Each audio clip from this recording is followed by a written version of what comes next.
ICG and congratulations all Goa writers. If Isabel is here, yup, is the way to do it. Uh, we lost, I lost a very close friend this year, Alito, Professor Alito Sequeira, who many of you all know. He was quite a trickster, and some of you might have been on his receiving end. I was several times, and I kept going back for more. I really miss him, and I decided to read poems. Okay. So I've made a selection of poems which Alito liked, and I hope you like them too.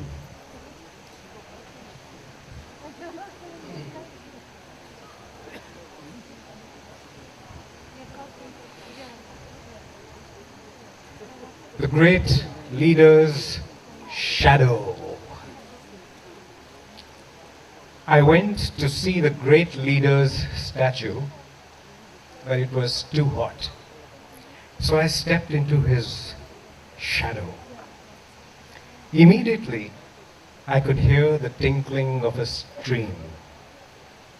When my eyes adjusted to the darkness, I made out a young boy standing close to me, along with his goat. He smiled at my surprise. He spat out the blade of grass that he was chewing and said, "It takes a while to get used to the shadow. You'll be able to see more and more as your eyes fill up with the void. There are many of us here, and more keep coming. We spend most of the day under the shadow and move across the landscape from west to east." "Where is the stream?" I asked. "Oh, that's the sound of all the streams that went dry," he said. "Are you a ghost?" I asked. And then, seeing the hurt in his eyes, I mumbled that it was unhealthy to live away from the sunlight. The boy smiled again and lifted his foot. The sun was shining under his soles. That is where the grasses were growing.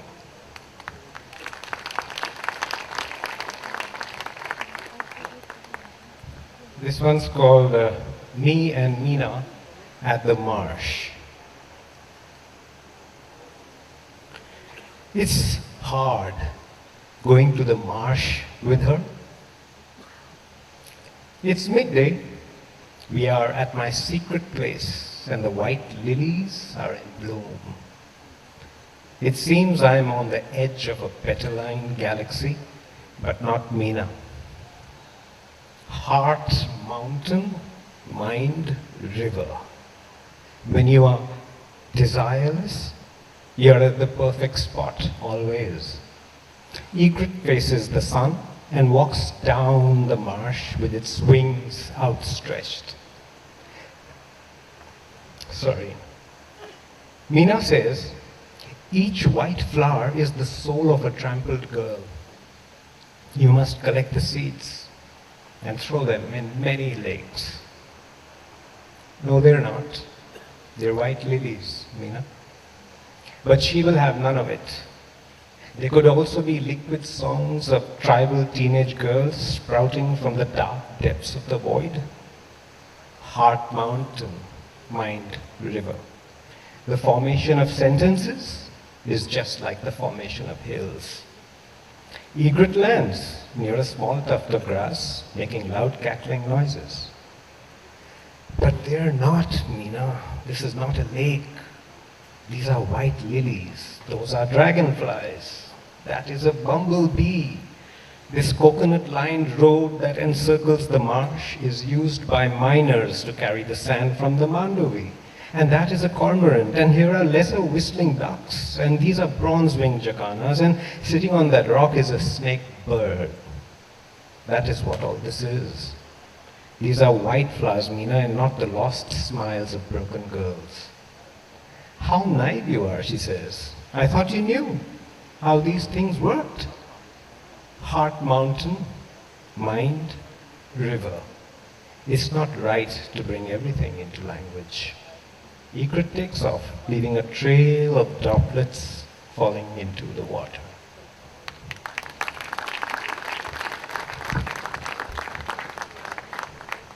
And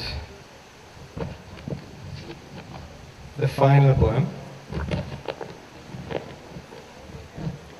but it's in 12 sections. I'd like to preface it with a small excerpt from something that I was reading. It's from a book called The Subversive Science, Essays Toward an Ecology of Man, edited by Paul Shepard.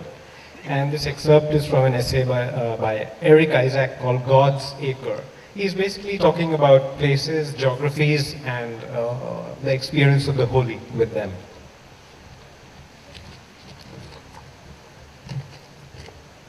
The studies of R.R. Merritt, R. Otto, L.O.J. Sider-Blom, a few other names, have established that the experience of the holy is absolutely empirical, and that such difficulties as exist in its definition are mainly analytical. As far as we know, everywhere that he exists, man reports experiences of reality which impress themselves upon him as highly exceptional. What is felt is an extremely impressive other. This poem is titled Kiran, who is my extremely impressive other, and there's a lot of places in holiness in this series. From this great height, I jettison. Lavender-smelling Kiran, are you listening?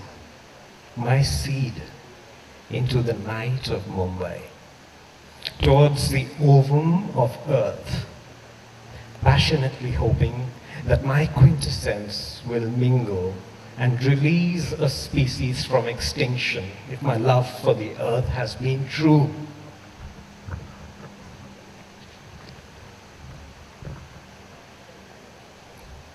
Now they've built a bridge, Kiran, which looks like your asana, over the Mapsa river, so that it's possible to traverse it quickly and quietly, regardless of the time and of the half-hourly ferry, and also without the incendiary sips of feni and the usual verbiage at the river's edge. In short, now one can cross the river without experiencing it. 3. You say you don't remember. You have absolutely no inkling. But I remember that lazy afternoon when I applied the suntan lotion on your back on Bogmalo Beach. You said, my body is your canvas. I'm devastated that the memory exists only in my brain. Frenetically, I've researched the matter and gathered all the facts. It's amazing that all our happiness and all our opposite sorrows reside as invisible proteins attached to the end of synapses. A jaded memory is simply a contusion, an amino acid, enzyme or exhausted reagent knocked out, sacrificing a precious illusion. My lovely love protein, Kiran.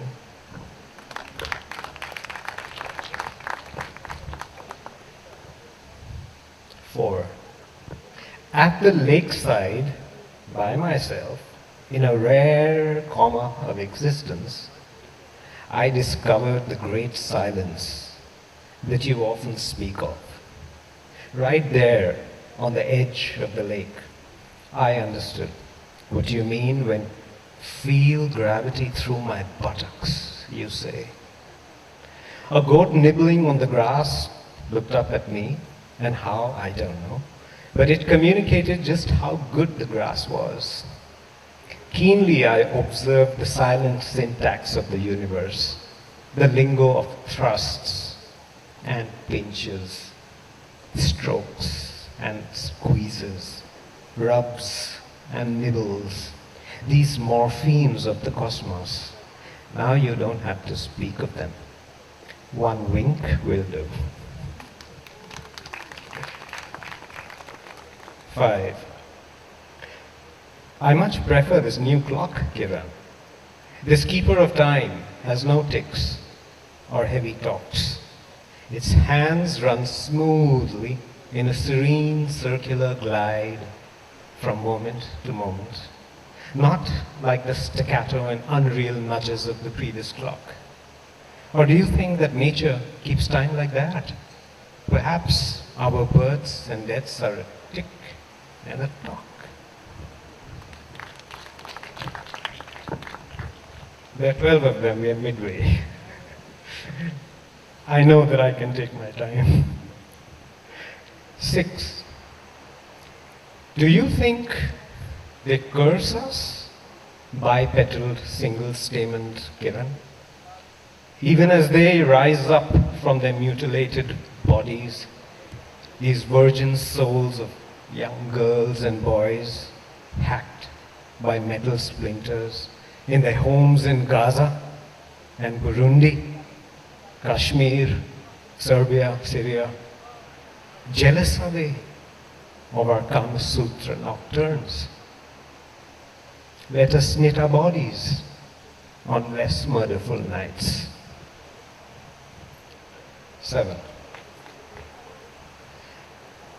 Blizzards, storm systems, and cold wave fronts were predicted by the weather anchor last night, Kiran.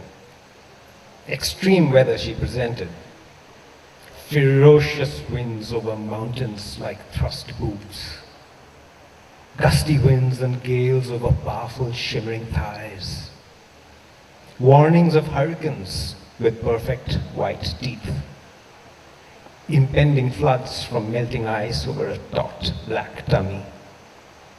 Jarring avalanches cascading down perfectly formed hips. And an 18-carat gold chain dangling over delicately rounded offshore winds, lashing at scrumptious lips. The weather's been maniacal and sexy.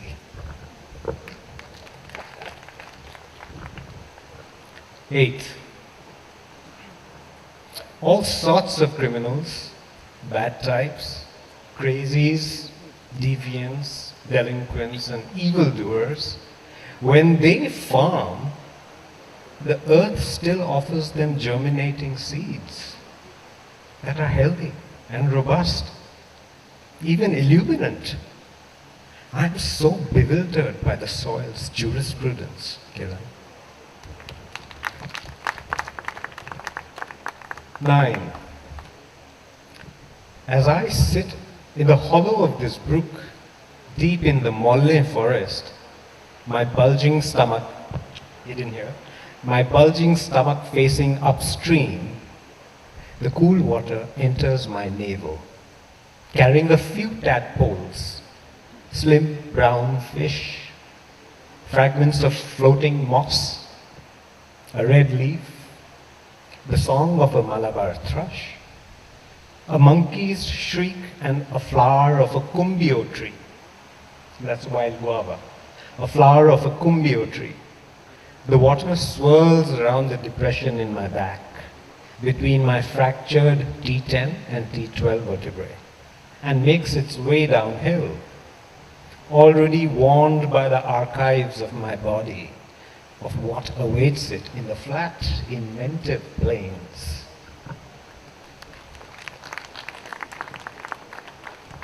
10. Conversations have become lethal, Kiran.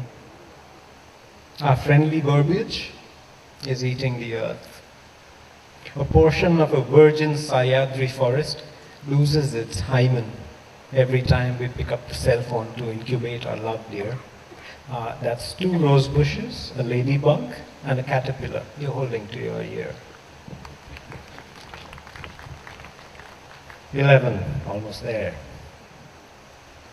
From this 3rd floor flat in Donapaula, I see an egret fly over a clump of coconut trees, a small waterhole in a green field, and 2 moorhens building a nest around it. And far away on the Mandavi, what looks like incessant water ants, the barges that work day and night. carrying a bit of red Goa, heap by heap, out to the waiting ships. I can also see a crow riding out on a barge. Perhaps they've taken his piece of earth this time.